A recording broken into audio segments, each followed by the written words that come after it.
thank you for inviting me. As Kieran mentioned, my name is Nishant. I'm a research fellow at the System Research Group, which is split across the School of Computing and LICAM here at Worsley. I did my PhD with System as well when we were still in Sheffield, which was a couple of years ago now, after which I spent a couple of years in Germany and then recently rejoined the group in May. So in today's talk, I'd like to give you a sort of brief overview of some of the tools and algorithms we've developed in our group and are currently developing in our group for quantitative cardiac magnetic resonance imaging and for analyzing these images and extracting useful biomarkers. So as Eric also mentioned, similarly, I'm not a statistician or a mathematician either, I'm just an engineer, so please forgive any abuse of terms and notation over the course of the presentation. So just to introduce you to cardiac MRIs, they are routinely acquired in cardiac and clinical examinations. They enable the assessment of cardiac structure and function and enable the diagnosis of various cardiovascular diseases, allow you to assess the extent of myocardial damage and scar tissue formation, allow you to assess things like plaque buildup within arteries and plan subsequent treatments, and ultimately allow patient recovery to be assessed following treatment as well. A variety of cardiac magnetic resonance imaging modalities are acquired in order to achieve these tasks, some of which typically include T1-weighted and T2-weighted tissue maps, which very briefly, T1-weighted tissue maps do not attenuate the signal of fluid-filled regions within the heart showing up as bright. So the video you see on the top right is a cinematic T1 MRI, which is a temporal sequence that's most commonly acquired during cardiac examinations. A T2 sequence, on the other hand, as shown by the image you see here, attenuates the fluid-filled regions, which show up as black. In addition to these, another type of MRI that's often acquired are LGE-MRIs, which stand for Late Gadolinium Enhanced MRIs. So these typically require the injection of a contrast agent and they're used to detect myocardial infarct sites and quantify scar tissue. So all of these modalities typically are acquired for diagnosing various different types of pathology and provide complementary information. However, they have a large difference large variation in appearance and also in their image resolutions. This makes it quite difficult to design models that can be trained on all of the data simultaneously, and also makes it difficult to train models that generalize across modalities. Cardiovascular diseases is a term that's given to a group of pathologies which consist of the ones mentioned on the slide. CVDs consistently rank among the major causes of morbidity and mortality worldwide and account for approximately 30% of deaths as per a study that was published in 2015. So some of the common CVDs that occur are heart valve disease, which is a stenosis of the valves, aortic aneurysms, coronary artery disease, cardiac arrhythmias, congestive heart failures, cardiomyopathies, and pericarditis. Each of these pathologies affect different parts of the cardiac structure and affect cardiac function in different ways. So currently, in most parts of the world, the way to diagnose these pathologies, a part of the workflow at least, involves either the manual or at best the semi-automatic analysis of cardiomagnetic resonance images. Due to the multimodal nature of these images and the fact that they need to be analyzed manually, as you might imagine, this leads to quite a lot of subjectivity in the analysis due to the high inter and intra-rater variability. So where can machine learning or deep learning fit in order to address this challenge? Well, in my opinion, the main role of machine learning and deep learning is to facilitate a way of making the information from analyzing these multimodal images more concise such that they can be used to assist clinicians in their clinical decision making. So the role of these types of algorithms is to design automated tools to either aid in computer-aided diagnosis or computer-assisted interventions. For the former, most automated algorithms try to automate the extraction of morphological indices that characterize the variation in cardiac structure and function, such as the ejection fraction of blood, or the end diastolic or systolic left ventricular volume, the thickening of the myocardium, etc. They might also try to characterize the motion and deformation patterns of the left ventricle over the course of the cardiac cycle, which might enable you to understand how different pathologies affect this specific part of the cardiac function. They're also designed to quantify scar tissue and detect myocardial infarct sites so that patients can be treated accordingly, or even discover novel biomarkers in order to improve the stratification of patient risk and disease. In terms of computer-assisted interventions, most algorithms designed thus far have concentrated on motion compensation for improved surgical guidance and interventional procedures. They have also included image-guided navigation for procedures such as stent placement in order to treat stenosed arteries, and additionally for radiation therapy planning, especially when treating patients with lung cancer. However, all of these applications have an undertone or an underlying set of tasks, common computer vision tasks, that require algorithms to do either object detection and localization, image segmentation and registration, among others. So, over the course of this talk, I'll just concentrate on the work we've done with regards to image segmentation in particular for the task of computer-aided diagnosis. So, a lot of traditional approaches to cardiac image segmentation were based on model-based methods that typically involve statistical models of shape and appearance, or used deformable models or atlas-based label propagation approaches. In particular, statistical shape models, which, as the name suggests, describe the variation in shape of an object of interest across a population, have been used together with statistical models of appearance extensively within the medical imaging community for not just cardiac image registration, but segmentation of various types of organs in multimodal images.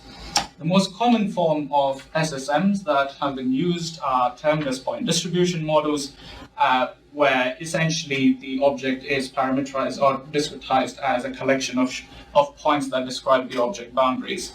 SSMs have been used not just for image segmentation, but also for landmark-based image registration and for morphometrics or shape analysis, which is analyzing the deviation from normality of the anatomical shape of specific organs due to pathology. The typical workflow to construct an SSM as a PDM would involve registering the shapes within a population so as to eliminate any differences in pose between them, and additionally to identify homologous correspondences across them, following which different techniques could be used to learn a latent representation of these registered shapes, the simplest of which could be the application of PCA, or principal component analysis, to estimate a set of basis vectors that describe the shape space of the population.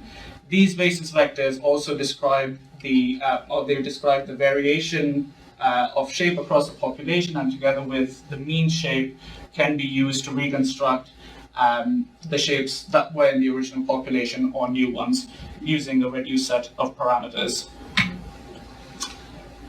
So statistical shape models were and are often combined with statistical models of appearance, which are the intensity profiles along the boundaries of the object of interest, to build what are known as active shape models. And these active shape models form the underlying basis for most image segmentation frameworks that use these tools. So an active shape model has three algorithmic parts. These are the shape model, the appearance model, and a model to image matching algorithm. So as shown by the images you see on the second row, the model-to-image matching algorithm searches the image space following an initialization on the image and tries to find the optimal displacements for the points that describe the shape of interest. The search for these optimal displacements is driven by the statistical appearance model, and the shape is regularized by the shape model. Now, while these types of approaches have been used a lot, they have, however, been replaced in recent years by purely data-driven approaches, primarily due to the success of convolution neural networks. So just to get a feel for how much people know about CNNs for segmentation, have people worked with CNNs for segmentation here? And if so, are you aware of what the UNet is, for example? No? Okay, so to give you a very brief introduction to the UNet in particular, it was a type of CNN that was proposed in 2015, I think, which essentially broke the field of medical imaging for segmentation, because almost every single application started adopting this particular network simply because it was so successful and so efficient in the way that it could utilize the data to generate accurate segmentations. The architecture itself is a simple encoder-decoder style network where the encoder encodes a sort of compressed latent representation of the image, and the decoder decodes this with guidance from the features in the encoder via skip connections, so that it concentrates on those parts of the image that allow it to segment the regions of interest. So the first application that I'd like to talk to you about was based on a challenge that we participated in last year. This was for the segmentation of the left atrium in contrast-enhanced MRI. The motivation for doing this segmentation is to in order to assess the changes in morphology of the left atrium due to atrial fibrillation, you need quite precise segmentations. So the challenge was organized with this in mind. The challenge provided a training set of 100 images and a test set of 54, and our contribution or our submission to the challenge was our own 3D version of the original 2D UNet, which was trained for this task, using an 80-20 split of the provided data for cross-validation. So this was the architecture of our network. I won't go too much into the details of it, but the main contributions we had, apart from it being 3D, were the use of residual connections within each of the encoder and decoder blocks. So these are given by the red arrows you see within the orange boxes. So these residual connections serve the purpose of preventing the issue of vanishing gradients. So typically when you have very deep networks, what happens is during the backward pass of the network, you have a number of gradients that are multiplied with each other. So if you have spurious activations and the gradients for those are low, as you get back to that layer over the course of your backward passing, your gradient vanishes. And this causes issues when you're trying to train the network.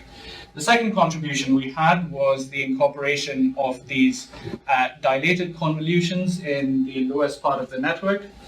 The idea here was that we wanted to allow the network to learn features with a wider spatial context without increasing the number of parameters of the network. So what a dilated convolution does is a normal convolution is, say, a 3x3 convolution is a matrix of weights, and this is sort of convolved with patches as it moves along the image. A dilated convolution, depending on the dilation rate, just skips the pixels so that it's being convolved every other pixel or every 2 pixels and so on.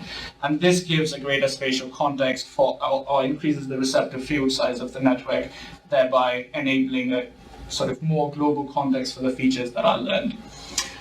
The network was trained using a soft dice loss, which is described by the equation shown above. This essentially measures the overlap between the predicted and ground truth segmentations denoted P and G.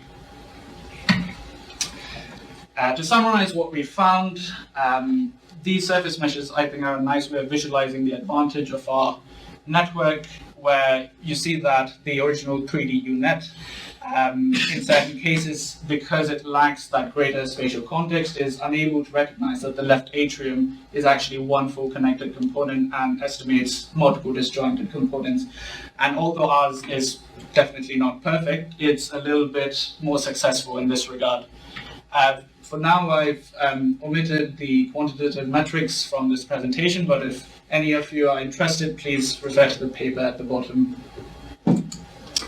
Following up from this, we made some simple modifications to our network in order to improve the segmentation accuracy further. And this was actually a very simple step we took where, because these are 3D volumes, we often have to downsample the volumes to a fixed size in order to be able to train our networks, simply because of GPU memory constraints. So in order to prevent or get rid of the need for downsampling, which leads to loss in information, we split the segmentation into a localization and subsequent segmentation step. So the initial step uses the concept of gradient-weighted class activation maps, where essentially for each class that you're predicting, it calculates the gradient for each pixel and multiplies the gradient with the activation maps in the penultimate layer of your network. So this gives you a coarse localization of the object of interest, which can be used to refine your bounding box around your region of interest and subsequently segment it, which led to an improvement in segmentation accuracy. The second application I'd like to talk to you about today is a more challenging task where we're trying to segment three different structures of interest, namely the myocardium of the left ventricle, the blood pool, which is the central part of the left ventricle into which the blood sort of flows in, and the third is the right ventricle. Additionally, we want to be able to do this in multimodal sequences of MRI. So the main challenge here is that given a source domain which contains just the T1 and T2 weighted images, can we train a network with limited or no data from the target domain, which are the LGE-MRIs, and still get reasonable or good accuracy for segmentation? This was also a challenge that was organized in the Stockholm workshop, which is still currently ongoing. And I think weights are sort of partition based on whether you use some of the provided images from the target domain, or whether you use none of the images from the target domain, with preference given to approaches that are able to automatically generalize to images that it's never seen, or from a modality it's never seen before. So the main challenges with such a task is we wouldn't want a situation where we have to train independent networks for each new modality, because this just becomes prohibitively expensive. Because to train each network, you need to get high quality training data for that modality, and I mean it's just not elegant to have to train a new network for each new type of data. It would be a lot cooler if we could find a way of making the networks generalized to unseen modalities. The problem with this, however, is that CNNs are highly sensitive to domain shift, which is to say that if it's trained on images from a particular source domain that has specific type of distribution of intensities, it finds it very hard to generalize to data from other distributions that have a clear difference in the intensity distributions. The first approach we tried to tackle this issue was a supervised domain adaptation approach, which is, in other words, just a transfer learning approach. Here, the problem can be formulated as you have a source domain denoted DS with some input images and associated labels, which in our case are the T1 and T2 images, and a target domain which are trying to segment, which in our case are the LGE-MRI images. And we're trying to learn a way of transforming the features that we learn on the source domain to the target domain. And in order to do this, we first pre-train our network on the source domain, save the weights, and then fine-tune it on the very limited data set, which in this case was just 5 images in the target domain. The architecture we used was just a 2D variant of the one I introduced earlier. And the reason we used this is because we already had validated it on other data, and we trust it, and we have all of our sort of hyperparameters in the right place to know that we wouldn't have to mess around with it too much. And we use this to first pre-train it on the source domain images, and then the weights were fine-tuned on the target domain images. And even though the target domain images had just 5 samples, what we found is that even this simple type of supervised adaptation or transfer of features gave us quite a lot of improvement in the segmentation accuracy in comparison to when in the first case, so in the first row, what you see is a network trained on just 5 samples without any pre-training, and the second row shows you what happens when you train it on images just from the source domain, but don't try to adapt any of the features. The main advantage of adapting the network to the target domain images can be seen in the myocardium and blood pool, which is shown by the image here. So what happens when you train the images on just the T1 and T2, when you train the network on just the T1 and T2 images, is that it isn't able to model the contrast enhancement in the blood pool and myocardium as accurately, whereas these features are adapted by fine-tuning the network on images from the target domain. The second approach we tried to address or tackle this problem was an unsupervised domain adaptation approach. This was centered around the use of a Cycle-GAN primarily, which, unlike a conditional generative adversarial network, tries to do an unpaired image-to-image translation. So a conditional GAN essentially does an image-to-image translation, but it requires images to be of the same scene, just differing in appearance, whereas here, you don't need the images to belong to the same patient, and they can be of different modalities as well. The overall framework for such an approach is described by the schematic you see here, where we initially pre-train our segmentation network on our source domain image, and then we use the Cycle-GAN to transform the features and the appearance of the source domain images to mimic that of the target domain images, which is referred to as the synthesized LGE images here. The synthesized images are then used by the Cycle-GAN are then used by the segmentation network to fine-tune its features and then ultimately to predict on the actual target images. So how does the Cycle-GAN actually work? Well, it has 2 pairs of generators and discriminators, where each pair of the generators and discriminator is concerned with modeling the domain transfer between A to B and B to A. The reason this is necessary is because the unpaired image-to-image translation is quite under constraint. So by enforcing the network to learn the inverse mapping, you apply some constraints on what it's trying to model.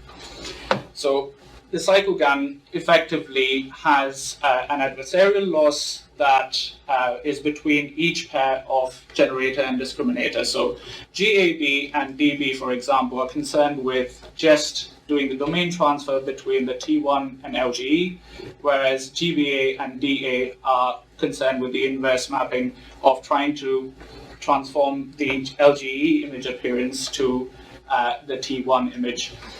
In addition to this, the cycle consistency of the network is enforced by using an L2 reconstruction loss, which basically says that if both these generators are able to perfectly model the domain transfer between one and the other, then the inverse generator should be able to reconstruct the original image accurately. So the L2 loss is computed between the reconstructed image and the original image, thereby enforcing this cycle consistency. This slide just gives you an idea of how the domain transfer progresses as the network is trained. So at the 50th epoch, this was a synthesized LGE, and at the 80th and the 120th and so on. And what we found is that as the training progresses and the features are better adapted to the target domain, the segmentation accuracy of the network improves as well. Ultimately, we combined all of the images that were synthesized at each of these epochs and fine-tuned our segmentation network on the augmented data set.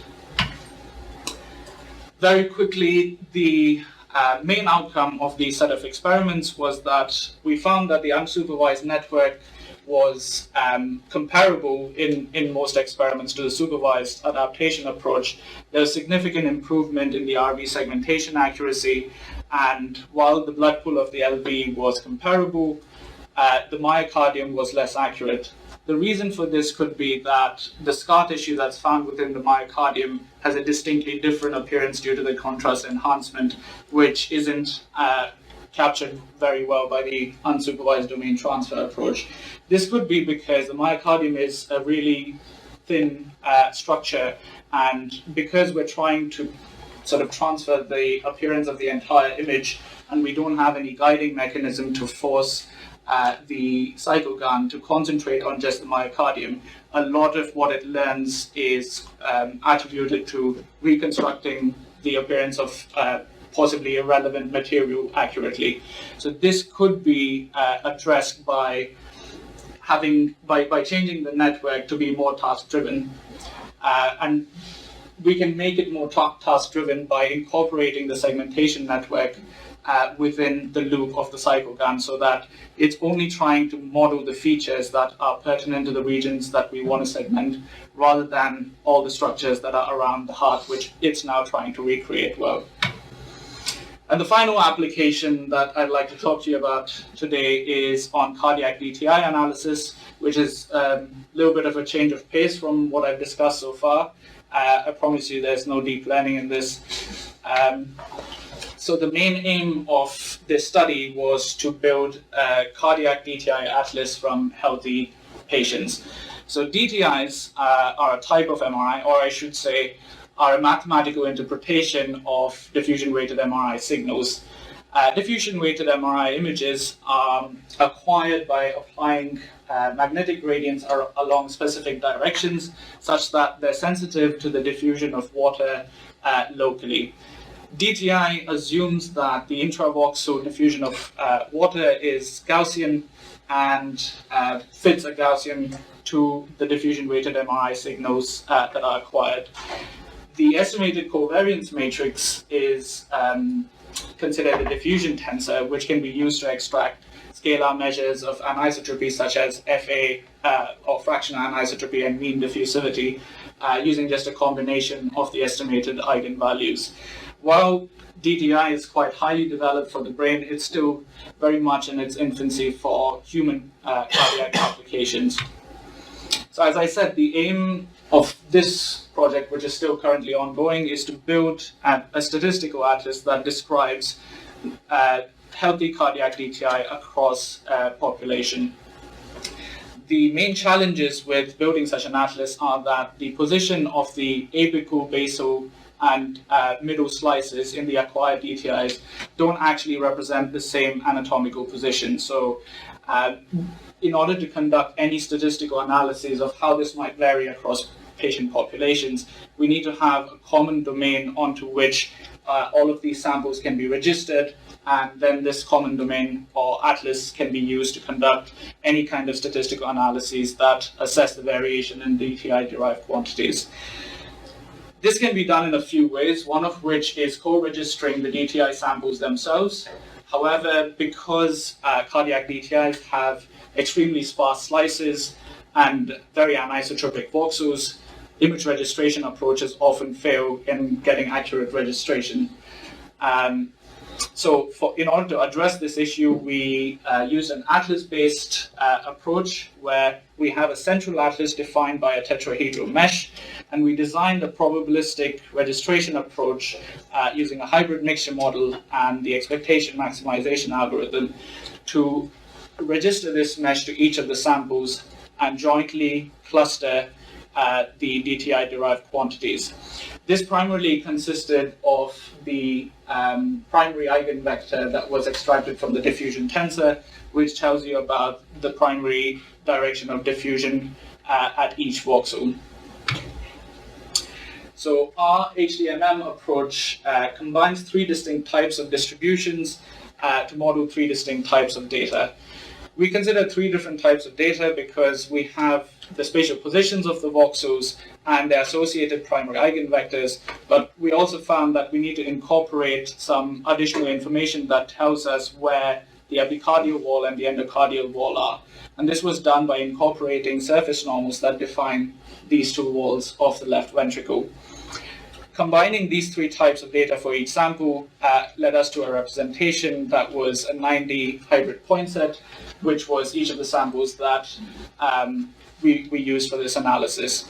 The atlas was jointly registered and clustered to each of these samples by maximizing the log likelihood that's defined below. Very quickly, this was the outcome of the registration as it is now, where the red points define the atlas mesh and the blue slices are the actual DTI samples. The nice thing to see at the bottom is that the color coding that you see is the helix angles of the cardiac atlas, and what you'd like to see is a transition from the outer to the inner wall, because in reality, what you actually see is the myocardial fiber orientation changes from negative to positive as you go from the endo to the epicardium. So to summarize what I've discussed so far, it appears that most studies seem convinced that CNNs show and are better than traditional approaches such as ASMs for cardiac image segmentation and image segmentation in general. However, I'm not entirely convinced about this in the case of monomodal segmentation and when you have very large data sets. And this is highlighted particularly by the study that was published by one of my colleagues earlier this year, where a very large data set was used to train a simple ASM model and validated on 20,000 subjects from the UK Biobank. And what he found is that there is actually no statistically significant difference between the segmentation accuracy using a simple 3D ASM and state-of-the-art segmentation networks. So where does that leave CNN and deep learning? My personal opinion is that they definitely have a role to play when it comes to multimodal image analysis, especially because of their ability to enable unsupervised domain transfer, which would negate the reason or the need to generate high-quality annotated data for each new modality of images you want to analyze. And finally, with regards to the cardiac DTI atlas work, which is still very preliminary, its potential uses could be in identifying regions of myocyte disarray in patient populations that suffer from different types of CVDs. And additionally, it could be used as an atlas for conducting various electrophysiological or biophysical simulations. I'd like to conclude my talk with that. Thank you very much for your time. Happy to take questions.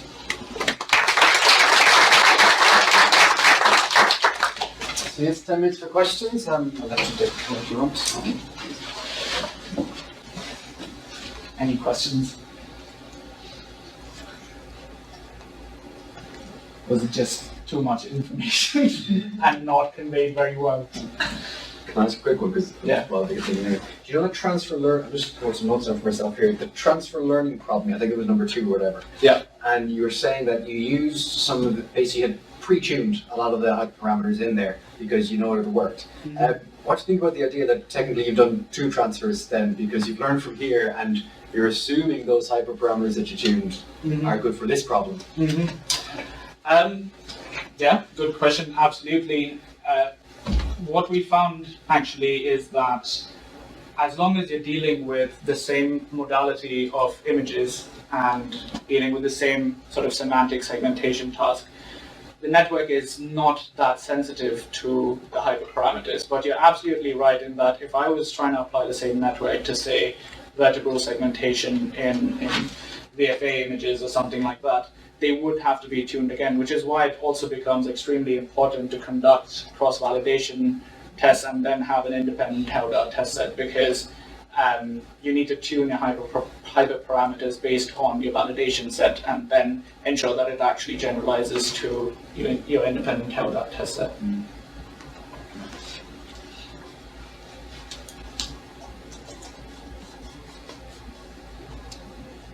No other questions? Yeah. Yes, in the first example where we had the 3D segmentation of the heart, were the ground truth, how many ground truth segmentations did you have when you were training and testing? Was that 80-20? Do you mean this one? Yeah. Yeah. So yeah, there were 100 training images, so it was 80 for training and 20 for validation, but there were 54 held out test samples that were provided as part of the challenge, which we didn't actually get the ground truth segmentations for. We had to upload our predictions for those test cases, and they evaluated it on the test images for us.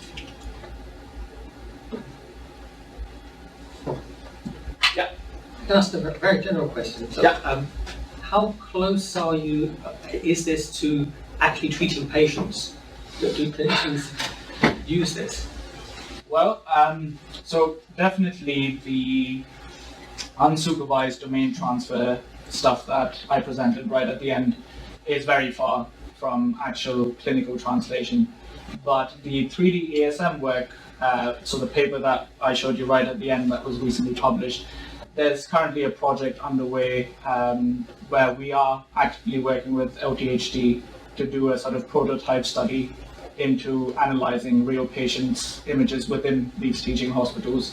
However, that workflow has a few components to it. The first one is deep learning based, but it's to do with image quality assessment.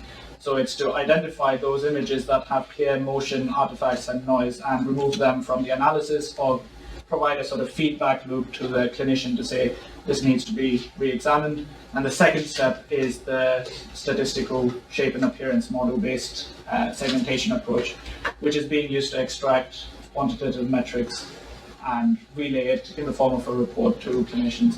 So if all goes well, then the outcome for that project should be at least a prototype that has been validated on real clinical data from LTHD. Beyond that, to actual clinical translation, I think I definitely don't have an idea of how long that would take.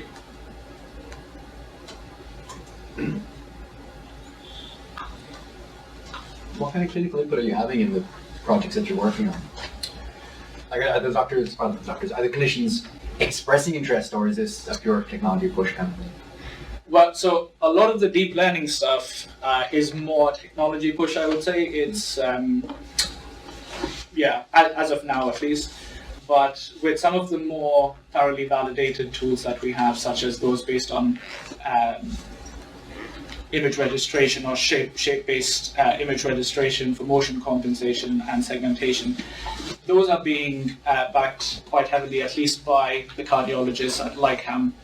In fact, they're some of the co-investigators on the Grow MedTech grant that we currently have for a year into translating what's known as the CardioX pipeline into the clinic. So we do have enough collaboration with them to get feedback on, what are we developing that is actually useful and what is just, engineers being engineers kind of thing. I suppose that project even started as engineers being engineers and grew into Definitely. clinical goals. Yeah, and the framework that sort of underpins that has been in development since at least 2013, I would say. Any final questions? Okay, so if that's it, thanks once again, Nish.